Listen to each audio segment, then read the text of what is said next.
Sebelumnya gini teman sekalian, ini semua idiom atau istilah yang malam hari ini kita pakai, ada jaran larat, nunggang, neraca, zalzalah, keseimbangan, jangan menyerah dan seterusnya tadi itu kunci. Jadi kalau hidup itu adalah almari dan isinya, maka itu kuncinya tok. Jadi jangan dianggap itu isi almari. Jadi Anda yang harus buka almari hidup Anda, terus Anda harus cari isinya almari hidup Anda itu. Jadi jangan kunci dituntut untuk menjelaskan isi almari, ngerti ya? Jadi yang penting ingat-ingat aja, kata-kata itu dipakai untuk kunci. Anda ngalamin apa, bukaan nganggu kata-kata itu. Nanti Anda akan ketemu. Jadi karena misalnya keseimbangan itu tidak bisa dijelaskan, karena setiap peristiwa, setiap yang Anda alami, setiap yang Anda dengar, setiap yang apa saja itu memerlukan keseimbangannya masing-masing. Jadi kalau mau menjelaskan harus kasuistik. Yang paling gampang ginilah, ya kalau kopi 1 gelas, ya gulanya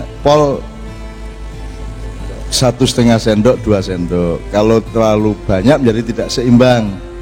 Itu ya yang paling gampang. Nah, ada orang yang sholatnya agak berkembang dikit ya software.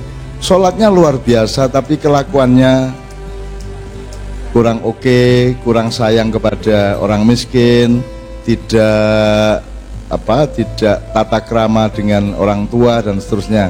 Itu namanya tidak seimbang. Keseimbangan adalah ketika semua yang dituntunkan oleh Allah itu Anda lakukan secara seimbang, ya ngono meneh, secara seimbang. Jadi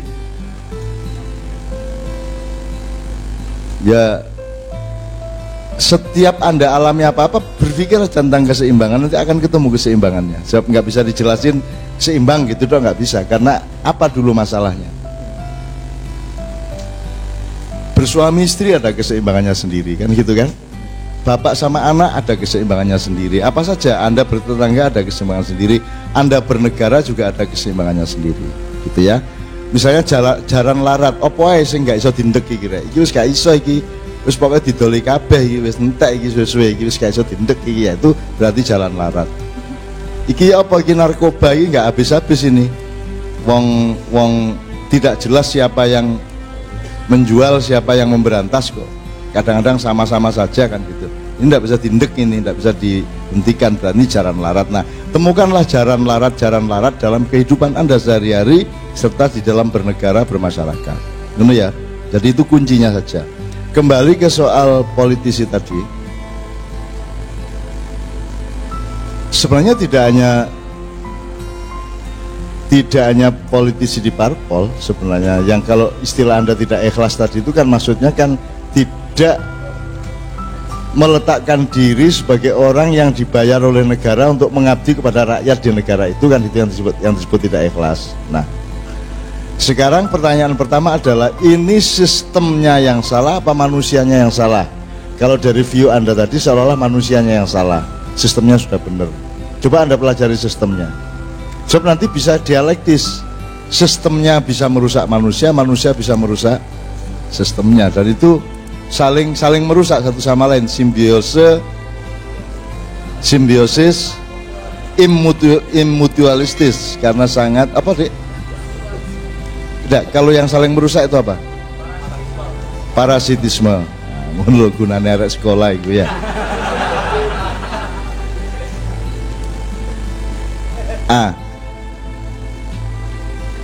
Kalau Anda tidak percaya, Anda lihat nanti Anda jadi sarjana, terus apik kon wonge.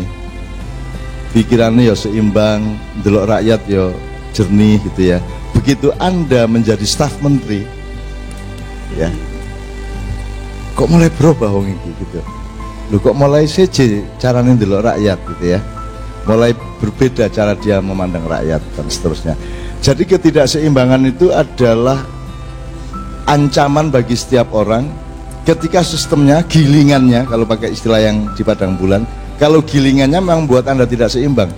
Jadi birokrasi dan pemerintahan Indonesia itu seperti kawah Dimana kalau Anda masuk kawah itu Anda menjadi tidak seimbang, Anda menjadi tidak adil, Anda menjadi curang, Anda menjadi bernafsu untuk harta benda dan seterusnya. Maka kita tidak usah berdebat yang mana yang salah, sistemnya atau manusianya. Sistemnya juga banyak yang salah, manusianya juga banyak yang salah, itu aja. Yang jelas di Ma'iyah ini kita berlatih menjadi manusia yang kalau bisa tidak seperti itu, karena Anda punya pertimbangannya lebih luas, yang lebih kompleks dan Anda punya teori mengenai keseimbangan hidup, sehingga mudah-mudahan Anda tidak menjadi seperti itu. Paling tidak kadar Anda tidak setinggi itu kerusakannya, gitu loh. Ini ya cuman nandur satrio.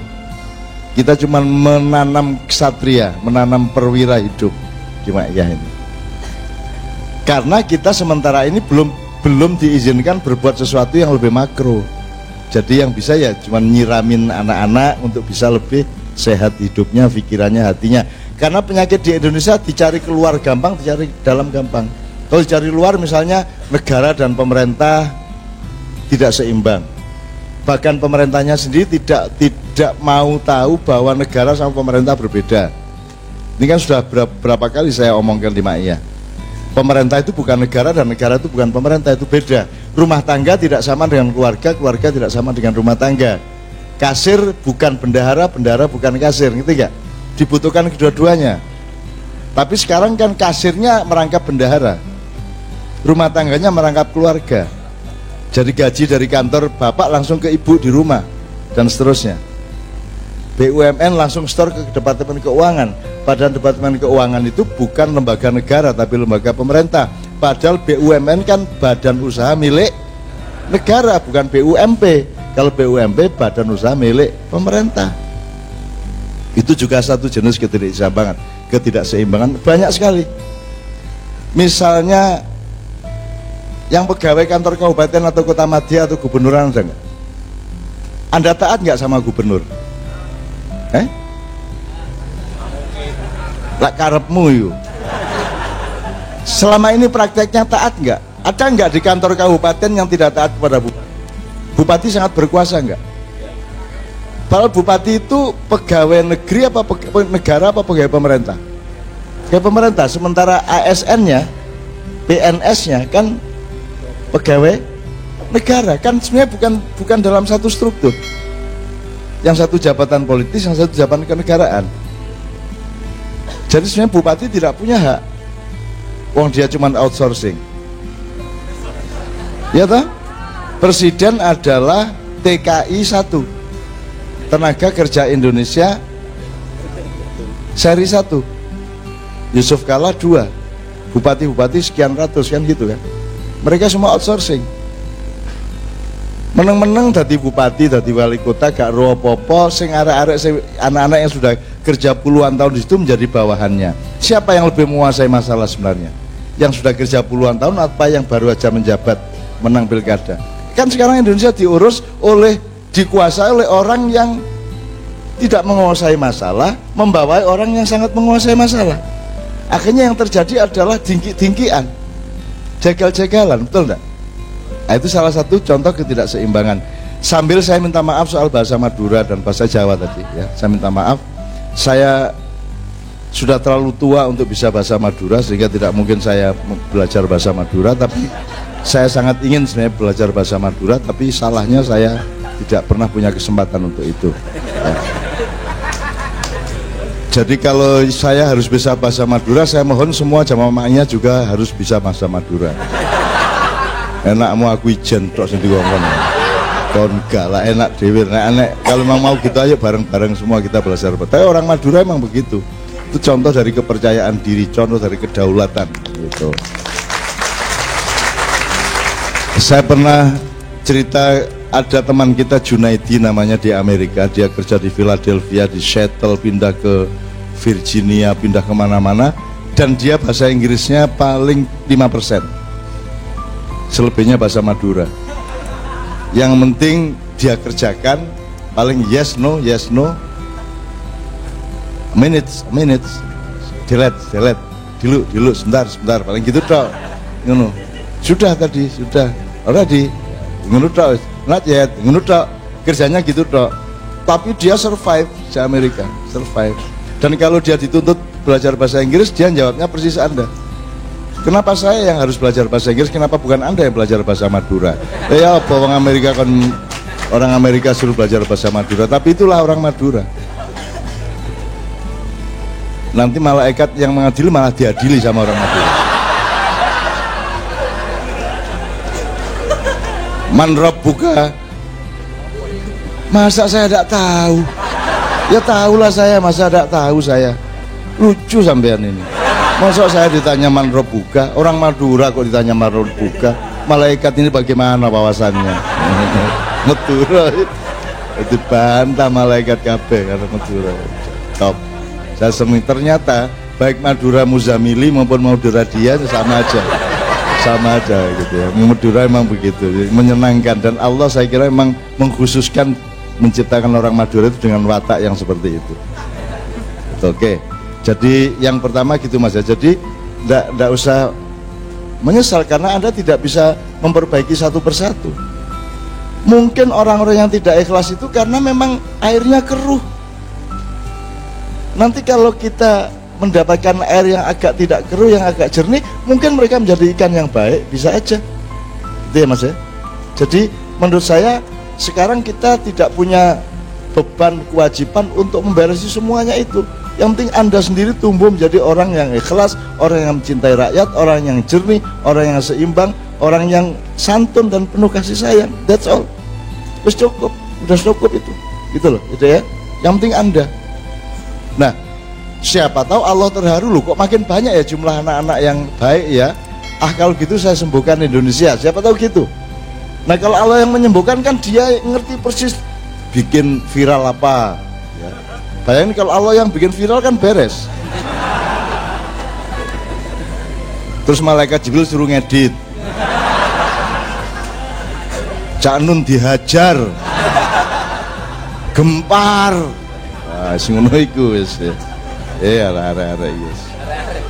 Anak-anak ini tak doain supaya mudah-mudahan mendapat pekerjaan yang lebih halal daripada mengadu domba saya dan siapapun, daripada datang ke Maiyah ngincer-ngincer ngerekam terus malamnya langsung upload dipotong-potong sesuai dengan seleranya. Yang penting ada like, subscribe, dapat duit kan gitu kan.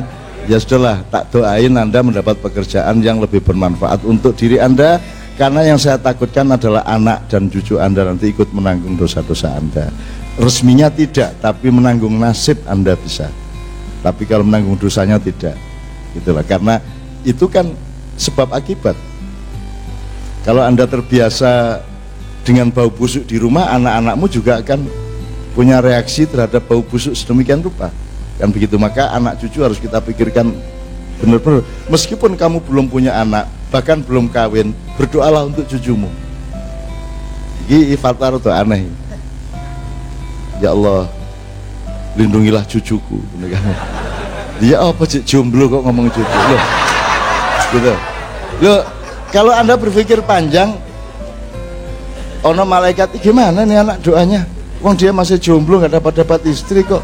Berdoa, ya Allah cucuku, lindungilah cucuku. Terus kata malaikat satunya, dia berpikir panjang.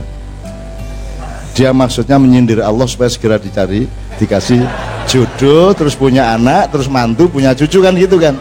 Kan gitu kan, Allah juga fal tandur nafsu ma qaddamat liqat kan gitu. Itu ya deh ya. Oke, berikutnya